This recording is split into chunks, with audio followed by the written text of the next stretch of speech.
meminta pelayanan pastoral konseling supaya perkawinan Bapak itu diteguhkan kembali, ya. Dan nanti di sana Bapak akan dituntun kepada pelayanan pertobatan. Cuman Ingat, gini Bang, masalahnya. ya sebentar. Iya, masalahnya apa? Iya. Masalahnya apa, Pak? Iya, permasalahannya apa, Pak? Kemarin ya kita berdua kan sama-sama di perantauan, Bang. Ya. Gitu posisi di Taiwan. Nah, kemarin ada waktu kita ambil cuti hanya 1,5 bulan. Sebenarnya kemarin itu kepengen langsung dibaptis dari pihak istriku gitu loh. Oh, cuman jadi Bapak dengan istri sama-sama di luar. Iya. Kan ada gereja juga Pak di situ. Di gereja ya, di luar ada. pun ada gereja. Dicari aja Pak, nggak apa-apa. Cuman nanti waktu Bapak dengan Ibu akan waktu di Indo, maksud saya waktu di Indo kan, untuk saya kan dari Protestan gitu. Jadi untuk katekisasi itu kan nggak bisa kurang dari 3 bulan gitu Bang. Nanti ada katekisasi lebih cepat Pak, bisa diatur sesuai dengan kondisi juga. Ibaratnya pertemuannya 3 bulan, 1 kali seminggu, bisa dibuat pertemuannya hanya berapa hari, tapi materinya dipadatkan, bisa. Jadi Ya puji Tuhan Bang.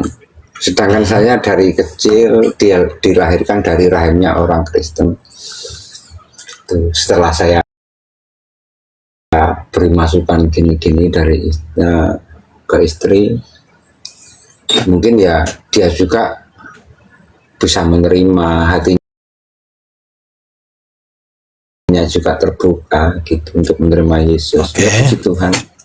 Ya jangan ditunda Pak, jangan tunggu lama-lama, nanti lama-lama Bapak diambil orang, gitu ya. Jadi segera.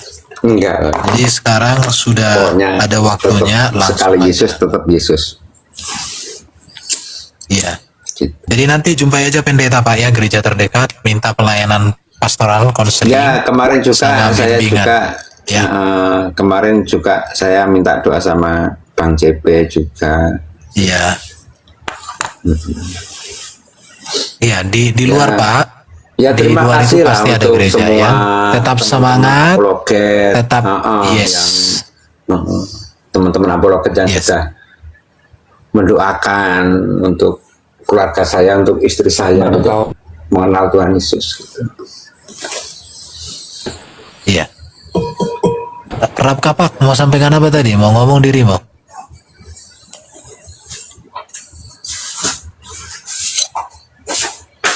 Kapak puji seorang Bang Tosi lagi Kaki gangguan kayaknya.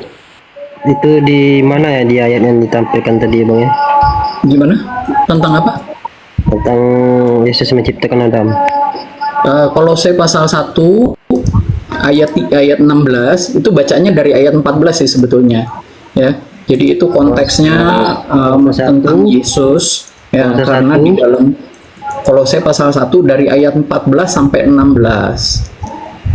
Saya kasih 4 ayat ya Pak ya ini. Jadi untuk penciptaan itu ada 4 ayat ya minimal ya. Pertama Yohanes pasal 1 ayat 1 sampai 3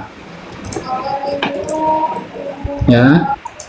Terus ada Kolose 1 ya, Kolose pasal 1 ayat 14 sampai 16. Terus ada Ibrani pasal 1 ayat 1 sampai 2. Ada lagi di dalam 1 Korintus 8 ayat 6. Boleh dicatat, nanti periksa sendiri ya. Itu Yesus disebutkan sebagai dia itu ya sebagai ini sang firman yang olehnya Tuhan menciptakan segala sesuatu ya. Bapa menciptakan segala sesuatu lewat firman-Nya. Nah, lanjut host. Oke, sudah bro. Irwansa. Jadi yang menciptakan langit dan bumi itu Allah Bapa melalui firman, dan Yesus itu adalah firman Allah yang mencipta itu mengambil rupa manusia, makanya disebut Yesus pencipta dalam pengertian itu ya. Coba abang tampilkan tadi bang, nggak ketemu saya bang. Bang Posikage.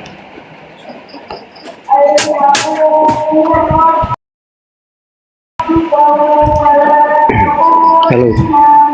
Silakan mau tanya apa lagi? Oke. Udah tampilkan datanya tadi bang. Kan udah disebutkan tadi, harusnya Bapak catat tadi.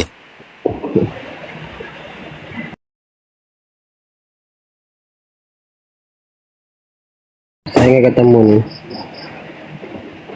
Dicatat Pak ya, dicatat. Enggak, tampilkan aja. Saya ulang ya, ini sekali lagi. Ya, saya dicatat. Ya. Enggak, tampilkan aja. Yohanes. Ya? Yohanes itu bukan penciptaan Nabi Adam itu. Aku yang tanyakan yang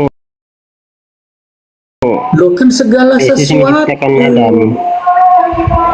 Segala sesuatu termasuk Adam ini kan manusia, ya kan? Waktu Tuhan menciptakan langit dan bumi, dan pada hari ke-6 dia akan menciptakan hak Adam manusia Itu Allah Bapa, bukan Yesus.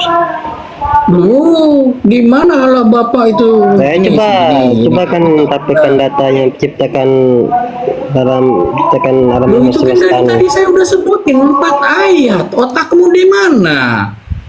Iya, coba tampilkan perkataan kau tentang penciptaan alam nih. Apakah ada di situ Loh, Yesusnya? itu sudah disebutkan. Coba tampilkan, Bang. Saya tampilkan ya.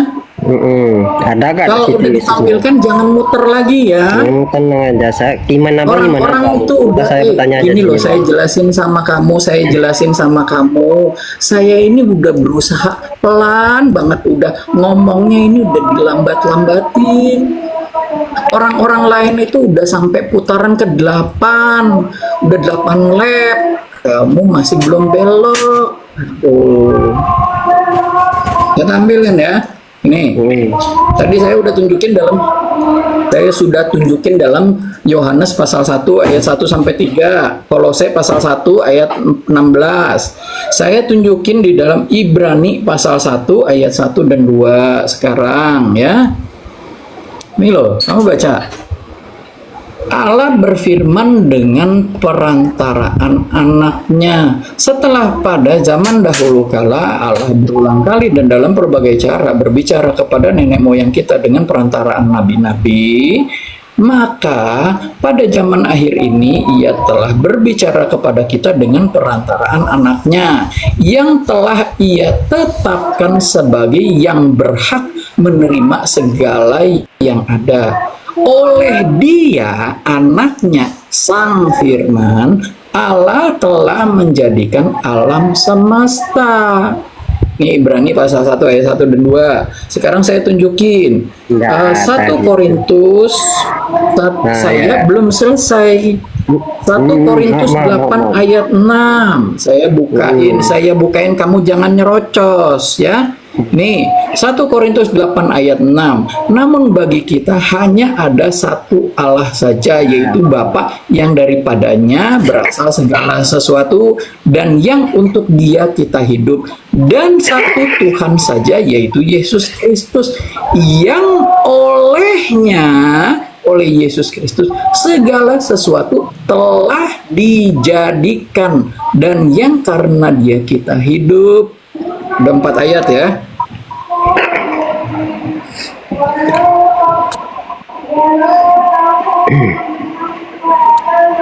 Kamu kalau dikasih ayat itu periksa, jangan cuma nyerocos. Tampilkan aja. Itu loh. Lu itu kan udah ditampilkan. Udah ya. Ya udah. Kamu periksa nggak? Saya udah bilang kamu catet enggak, dibuka enggak, dikaji enggak, ditelaah enggak.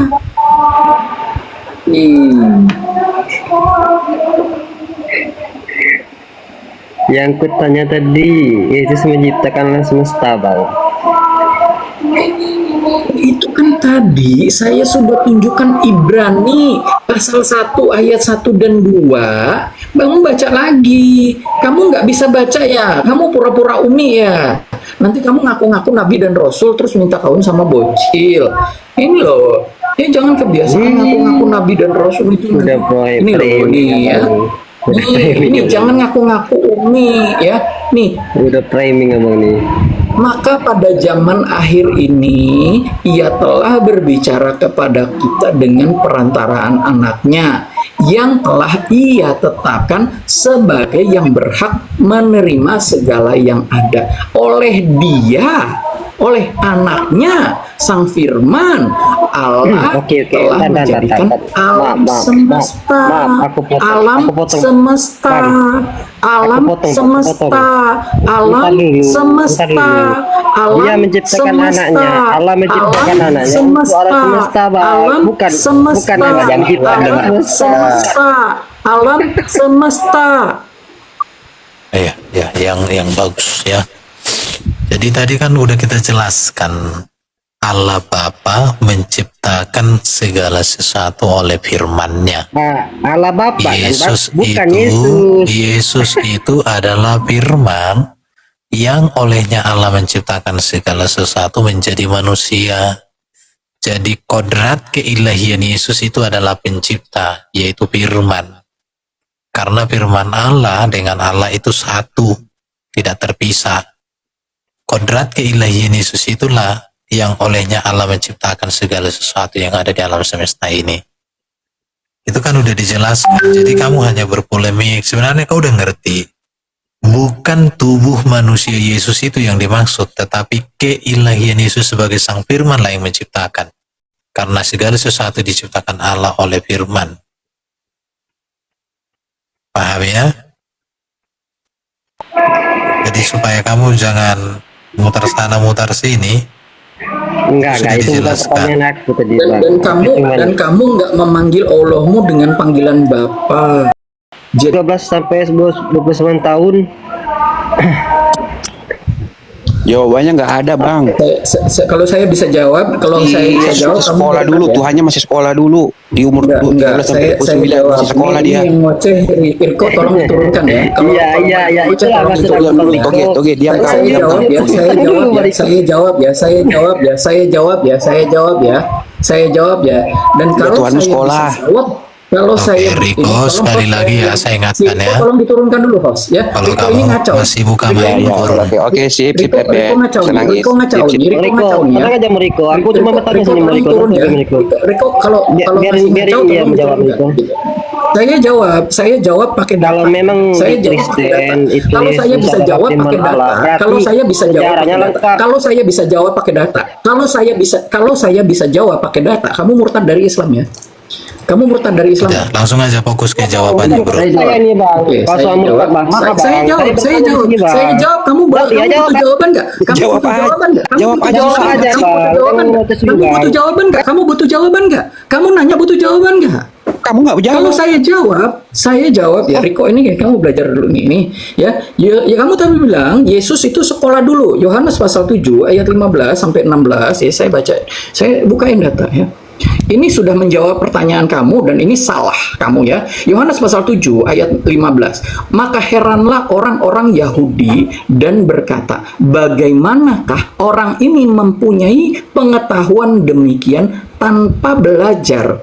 Jawab Yesus kepada mereka, ajaranku tidak berasal dari diriku sendiri, tetapi dari Dia yang telah mengutus aku. Kalau Yesus punya guru, terus dia menjawab seperti ini, maka gurunya akan bilang, lu kurang ajar, selama ini gue ajarin lu bilang ajaran lu bukan dari lu dari itu, kurang ajar. Kalau Yesus punya guru, sekarang gampang. Ya, sekarang begini, kalau misalkan Yesus punya guru, saya cuma tanya dua hal. Yesus belajar di Beit Midrash yang mana dan gurunya siapa? Nama rabinya siapa? Ya, sekarang gini, saya menjawab. Nggak ada. Ya, saya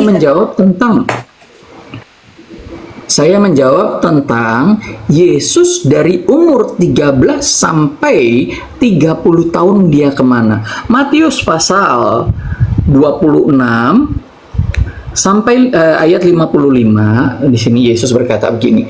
Pada saat itu Yesus berkata kepada orang banyak, "Sangkamu aku ini penyamun? Maka kamu datang lengkap dengan pedang dan pentung untuk menangkap aku. Padahal tiap-tiap hari aku duduk mengajar di bait Allah dan kamu tidak menangkap aku." Yesus mengajar itu sejak kapan? Lukas pasal 2 ayat dari kita buka ayat 46 ya. Sesudah 3 hari ya, mereka menemukan dia dalam bait Allah. Ini waktu Yesus berumur 12 tahun. Ia sedang duduk di tengah-tengah alim ulama sambil mendengarkan mereka dan mengajukan pertanyaan kepada mereka ya. Dan semua orang yang mendengar dia sangat heran akan kecerdasannya dan segala jawab yang diberikannya. Yesus, dalam bahasa Inggrisnya teksnya, Yesus sits among the teachers. Dia berada di antara para guru. Nah, sekarang kalau kalian pernah nonton Indonesian Idol, Indonesian Idol itu penonton punya tempat duduknya masing-masing. Kontestan punya tempat duduknya masing-masing di belakang layar. Waktu dia mau tampil baru dia dipanggil. Para guru punya tempat duduknya masing-masing. Para juri dia menilai punya tempat duduknya masing-masing. Yesus duduk di antara para guru ya. Lalu di dalam kita baca terusnya ya, kalau kita baca Lukas pasal 2 ayat 51 sampai 52, ia pulang bersama-sama dengan mereka ke Nazaret dan ia tetap hidup dalam asuhan mereka. Kamu ngerasa ada yang aneh enggak? Kenapa ayat ini menyebutkan Yesus berada dalam asuhan mereka? Kan bukankah sesuatu yang lazim kalau seorang anak diasuh sama orang tuanya? Tetapi ini menunjukkan, saya sedang jawab, Riko, jangan ngoceh. Kamu di sini mendengarkan jawaban saya, kamu Ya Tuhan, lu belajar sama aku lama. kamu periksa data saya, jangan ngoceh, ya. Kamu itu kaum bumi, kaum buta huruf, ya, nggak tahu apa-apa, belajar, ya. Gini, saya lanjut. Dan ibunya menyimpan semua perkara itu di dalam hatinya. Dia mengasuh Yesus. Kenapa? Karena ini mereka cuma sebagai inang pengasuh. Yesus makin bertambah besar di Nazaret. Mereka mengasuh Yesus dan Yesus bertambah besar dan bertambah hikmatnya dan besarnya dan makin dikasihi oleh Allah dan manusia. Mereka melihat pertumbuhan Yesus tumbuh di situ dalam asuhan mereka di Nazaret.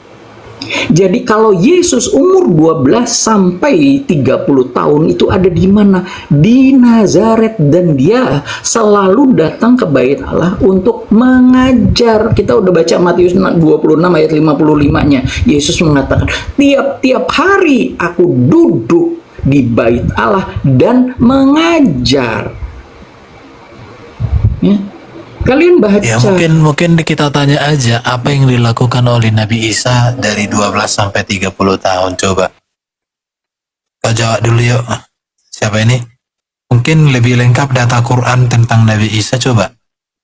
Isa itu apa yang dilakukan dari usia 12 sampai 30? Silakan Riko. Coba mau kita jelaskan dulu siapa hawariunya Nabi Isa di dalam Quran, monggo.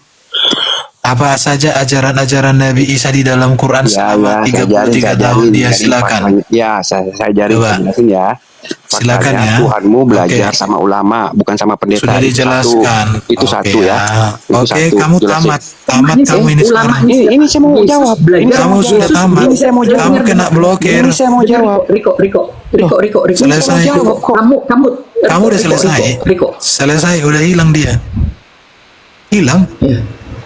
Jadi Riko berpolemik ini di hilang. room saya. Ya, berpolemik di room saya, diajak diskusi baik-baik, Oce blokir. Gak butuh kita sampah kayak kau. Selesai kau. Saya ulangi lagi, saya tampilkan data lagi, ya.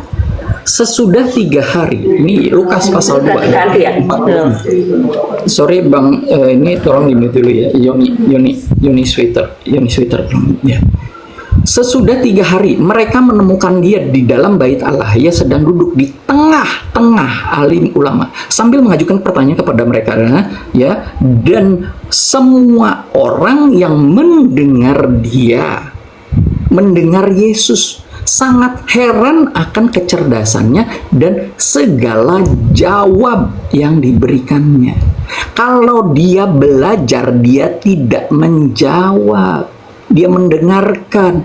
Kalau dia mengajar, dia memberikan jawaban. Ini begini, ini begitu. Ya, sama seperti saya menjawab sekarang ini, saya mengajar. Yesus memberikan jawaban-jawaban. Yesus di antara para guru, di antara para alim ulama di situ disebutnya. Di dalam teks lain, saya tunjukin teks lainnya dalam King James Version aja ya. Jesus sitting in the midst of the doctors, dia berada para doktoral, dia duduk di antara para kaum cendekiawan doktoral, ya. Dalam bahasa Inggris yang sederhana, ya, ini adalah the Emphasized Bible. Sitting amidst the teachers, di antara para guru. Saya tadi sudah menjelaskan bahwa kalau kalian nonton Indonesian Idol, penonton punya tempat duduk masing-masing, para juri punya tempat duduk masing-masing, dan para kontestan punya tempat duduk masing-masing. Yesus berada di antara para guru. Dia disejajarkan dengan para guru. Ya, umur 12 tahun. Lanjut, host. Oke, silakan. Nggak ada otak apa mau ditanya? Nggak ada otak. Dulu lagi di luar sebentar lagi ya. Oke, yang berikut ya, lanjut ya, diskusi yang baik, bertanya yang baik, ya. Jadi jangan kayak tadi, akhirnya kena blokir, jadinya kan kasihan. Ya kalau menurut saya memang gitulah Bang. Betapa sulitnya kita itu memberitahu lalat, betapa manisnya madu, gitu. Sulit, nggak akan bisa menerima. Dia itu sebenarnya nggak mencari jawaban, tapi justru mencari kesalahan, gitu. Begitu kita jawab, dia akan mencari kesalahan-kesalahan yang lain. Tapi itulah, aku juga salut dengan apologet Kristen yang pantang menyerah, yang selalu semangat. Ya, semoga Tuhan memberkati.